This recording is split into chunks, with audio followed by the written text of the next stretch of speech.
इलिमेर कारखाना सुंदरपुर मदरसा इलिमेर चिराग इलिमेर दिया चिराग तो जल रहा है यहाँ पर लेकिन रोशनी फैल रही है नदिया के सरजमीन पर चिराग জ্বলতেছে সুন্দরপুরের सरजमीने किंतु तार आलो मालदार सरजमीने জ্বলতেছে चिराग জ্বলছে এইখানে তার আলো সুবহানাল্লাহ বিহারের सरजमीने পৌঁছে যাচ্ছে আজকে বিহারের যে ছাত্র পাস করেছে তারা নিজের এলাকায় যখন যাবে তারা বলবে সুবহানাল্লাহ কোন মাদ্রাসায় পড়াশোনা করেছো সুন্দরপুরের নাম হবে শিক্ষকের নাম হবে না শিক্ষকের গ্রামের নাম হবে না শিক্ষকের বাবা দাদার নাম হবে না সুন্দরপুর গ্রামের নাম হবে এই সুন্দরপুরের লোক সুন্দররা এই সুন্দরপুরের মায়েরা সুন্দরীরা পাস করেছে এখানে দোস্তি হবে সুবহানাল্লাহ কলকাতার सरजमीने পাস করবে সুন্দরপুর মাদ্রাসায় খতম তারাবি শোনাবে বম্বের বুকে পাস করবে হাফেজে কোরআন সুন্দরপুর মাদ্রাসায় কিন্তু সুবহানাল্লাহ খতম তারাবি পড়াবে उड़ीसा सरजमीने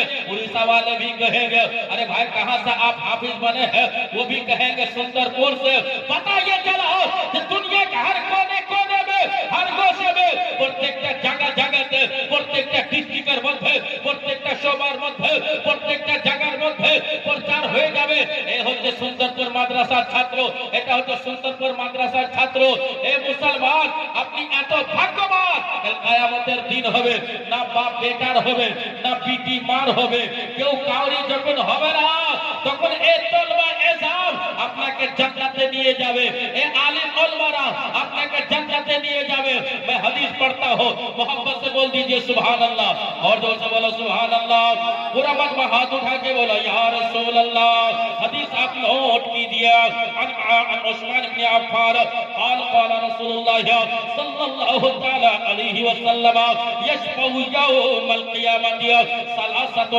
الانبياء ثم العلماء ثم الشهداء জোরে বলো কে বর্ণনা করতেছেন হযরত উসমান গনি जिनके जुन्नुराइन বলা হয় উসমান গনিকে जुन्नुराइन বলা হয় কেন দুটো নূর নবী মুস্তাফার বিটির সঙ্গে বিবাহ হওয়ার পর বিটি মারা যায় দ্বিতীয় বিটির সঙ্গে উসমান গনির বিয়ে দিলেন ওই সাহাবী রাসূল বর্ণনা করতেছেরা কি বলতেছেরা হযরত উসমান গনি রাদিয়াল্লাহু তাআলা আনহু বর্ণনা করতেছেরা আমার বিশ্ব নবী বলেরা জিন নবী বলেরা তাইবের সংবাদদাতা নবী বলেরা কি বলেন সুবহানাল্লাহ বলতেছেন আমার নবী বললেরা কাল কিয়ামতের দিন হবে হাসরের ময়দান হবে তিন শ্রেণীর ব্যক্তিকে সুপারিশের মালিক করা হবে তিন জামাতের লোককে তিন ধরনের ব্যক্তিকে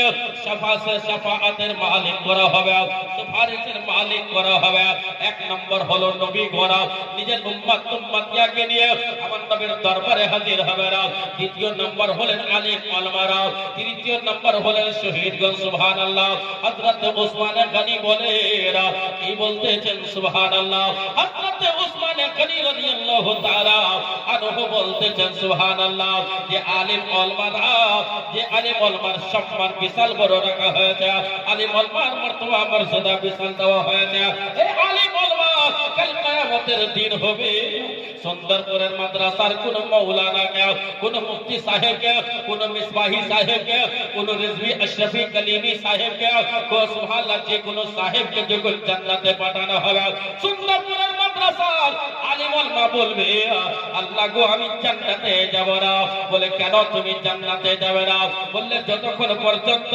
আমার বাবা মা জান্নাতে যাবে না ততক্ষণ পর্যন্ত আমি জান্নাতে যাব না সুন্দরপুরের ওলামায়ে কেরামকে বলা হবে মাদ্রাসার শিক্ষক মণ্ডলীকে বলা হবে চলে যাও জান্নাতে তোমাদের বাপ মাকে জান্নাত দিয়ে দেওয়া হলো উনি বলবেন না না এখনো যাব না বলে কাকে তুমি জান্নাতে নিয়ে যাবে সুন্দরপুরের শিক্ষকরা বলবে না রব্বুল আলামিন যতক্ষণ পর্যন্ত আমার খানদানের লোককে জান্নাত নিয়ে যাবে না দেখেন আলিম ওলামারা নিজের খানদানের লোককে জান্নাত নিয়ে যাবে না তারপরে বলা হবে এই সুন্দরপুর মাদ্রাসার শিক্ষক মণ্ডলীরা এই আলিমে দ্বীনরা এই অন্যান্য মাদ্রাসার হরিবাটির মাদ্রাসার শিক্ষক মণ্ডলীরা আর অন্য মাদ্রাসার শিক্ষক মণ্ডলীরা তোমরা জান্নাতে চলে যাও এনারা বলবে আল্লাহ গো আমি জান্নাতে যাব না সুবহানাল্লাহ তাআলা বলবে কেন তুমি যাবে না এক কথাই বলবে না যতক্ষণ পর্যন্ত সুন্দরপুরের লোক জান্নাতে যাবে না, আলেম ওলামা জান্নাতে যাবে না। এটা শেষ নে সুবহানাল্লাহ। আলেম ওলামা বলবে না রব্বুল আলামিন আমার মুসল্লি যতক্ষণ পর্যন্ত জান্নাতে যাবে না। বুঝা গেল বিরাদরানে মিল্লাতে ইসলামিয়া, আলেম ওলামাকে সুবহানাল্লাহ আল্লাহ এত সম্মান দিয়েছে, এত মর্যাদা মর্যাদা দিয়েছে, এত ইজ্জত দিয়েছে। যেমন নবী বলে দিয়েছেন আল উলামা ওয়ারাসাতুল আম্বিয়া, আর লিখনে ওয়ালা লিখছে আল উলামা হুম আউলিয়া। আলিম ওলামা হলেন আল্লাহর ওলি, আলিম ওলামা হলেন নবীগণের বিদ্যার ওয়ারিস। এই কথা বলার পরে পরে সুবহানাল্লাহ আলিমের সম্মান এত দেওয়া হলো, আপনার মুসল্লিকে জান্নাতে নিয়ে যাবে, ওই মাওলানা নিজের বন্ধুকে জান্নাতে নিয়ে যাবে, ওই মাওলানা নিজের শিক্ষককে জান্নাতে নিয়ে যাবে, ওই মাওলানা নিজের গ্রামবাসীকে জান্নাতে নিয়ে যাবে, ওই মাওলানা সুবহানাল্লাহ নিজের আত্মীয় স্বজনকে জান্নাতে নিয়ে যাবে, ওই মাওলানা মাদ্রাসার কমিটিকে জান্নাতে নিয়ে যাবে। বিরাদরানে মিল্লাতে ইসলামিয়া, মাওলানা একাই কোনোদিনই জান্নাতে যাবে না। তাহলে বুঝা গেল মাওলানার সঙ্গে যদি আপনি মহব্বত করেন, আলেমের সঙ্গে যদি ভালোবাসা রাখেন, আলেমের সঙ্গে যদি প্রেম রাখেন, আলেম ওলামার সঙ্গে যদি মহব্বত থাকে, ইনশাআল্লাহ তাআলা ওই আলেম ওলামা এই দুনিয়াতেও কাজ দিবে, ওই দুনিয়াতেও কাজ দিবে। আপনাকে জিজ্ঞাসা করা হবে কোনদিন তুমি মাওলানার মহব্বত করেছো? আপনি বলবেন হ্যাঁ হ্যাঁ আল্লাহ, একদিন আমি মাওলানার সঙ্গে আমি জালসায় গিয়েছিলাম। বলে যাও, তোমাকে জালসা যাওয়ার জন্য তোমার যাওয়াটা কবুল হয়ে গেছে, জালসায় বসার জন্য বসাটা কবুল হয়ে গেছে, আলিম ওলামাকে সালাম দেওয়ার জন্য তোমার সালামটা কবুল হয়ে গেছে। যে কোনো বিন্দু পরিমাণ আল্লাহর দরবারে আপনার যদি পছন্দ হয়ে যায় কোনো আমল, সুবহানাল্লাহ তার বদলতে अल्लाह আপনাকে জান্নাতে দিয়ে দিবে। इसीलिए तो लिखने वालों ने लिखा है, कहने वालों ने कहा है, सुभान अल्लाह क्या कहा है, दो जख्म में तो क्या, जोर से बोलो सुभान अल्लाह। दो जख्म में तो क्या मेरा साया न जाएगा, दो जख्म में तो क्या मेरा साया न जाएगा। अरे दो जख्म में तो क्या मेरा साया न जाएगा, अरे साया न जाएगा, क्योंकि रसूल पाक से देखा न जाएगा, क्योंकि रसूल पाक से देखा न जाएगा, क्योंकि रसूल पाक से देखा न जाएगा। इल्म एक ऐसी दौलत है, इल्म এমন একটি সম্পদ, এমন একটি ধন দৌলত যা আলেম ওলামাকে সম্মান अल्लाह विशाल करेছে। शर्त यही है आलिम आलिम की तरह रहना चाहिए। शर्त यही है वो आलिम जिसको देख के खुदा याद आ जाए, जिसको देख के नमाज याद आ जाए, जिसको देख करके रसूल याद आ जाए। ये मैं नहीं कह रहा हूँ, आपका मेरा रसूल कह रहा है, मैं नहीं बोल रहा हूँ, आप पर मेरा रसूल बोल रहा है।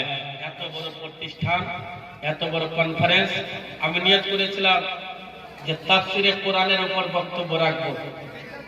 যেভাবে আমি বাংলাদেশে বক্তব্য রাখি, বাংলাদেশের সরজমিনে যেভাবে অথম বক্তব্য রাখে, আমি মনে করেছিলাম আজকে সুন্দরপুর মাদ্রাসায় অনেক শ্রোতা মণ্ডল হবে, কিন্তু যে প্রধান বক্তা হয় তার কুরবানি হয় নাকি? প্রধান বক্তার কি হয়? কুরবানি হয় নাকি?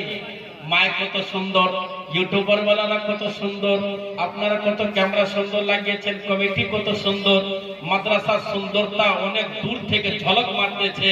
আমি সবার জন্য দোয়া করব রব্বুল আলামিন এই মাদ্রাসার কমিটিকে, এই মাদ্রাসার খাদিমদেরকে, এই মাদ্রাসার শিক্ষক মণ্ডলীকে, এই মাদ্রাসার তলবা ইজামকে আল্লাহ রাব্বুল আলামিন দ্বীনের দরহমে রাত 11वीं শরীফ আর দিন 12वीं শরীফ তুমি আতা করে দাও। আমি এটাই দোয়া করব বিরাদরানে মিল্লাতে ইসলামিয়া। যাই হোক সুবহানাল্লাহ, বিরাদরানে মিল্লাতে ইসলামিয়া নিয়ত ছিল এক, আর বক্তব্য স্টেজ হচ্ছে এক। শর্তা না থাকার কারণে, কেন দস্তারবন্দি হয়ে যাওয়ার পর প্রত্যেক বছর এরকমই হয়।